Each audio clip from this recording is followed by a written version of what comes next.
Well, I guess it goes back to my parents, who raced horses from the earliest age I can remember, and they used to take me to the races occasionally. And in 1979, when I looked to diversify out of the finance industry I was in, I thought I'd put my hand at breeding thoroughbreds, and that's how it started. I think Arrowfield's done well in the last 3 decades because it has had a very disciplined approach to investments in stallions, and quite an analytical approach too. And of course, if your selection's been good in the first place and you stand behind the product, you can underpin that stallion, and the rest of the job is up to him. Our greatest successes have come from buying horses in training that had shown something but not yet won their Group 1. We did that with All American and Charge Forward and Stetzel. More recently, we've bought way along the line when they had won the Group 1s and were established.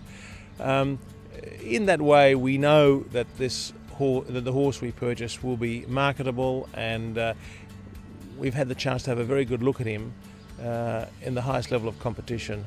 So all of that's, I guess, minimises the risk somewhat. Dundeel brings to Arrowfield a package of type, performance, bloodlines. I mean, he's everything.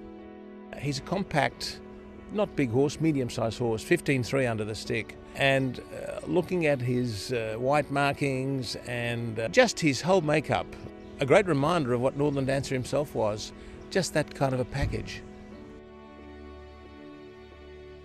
Great stallions have to show you extraordinary races from time to time. It doesn't have to be every start. You just need to know they've got a great race in the belly. They can do something quite out of the ordinary.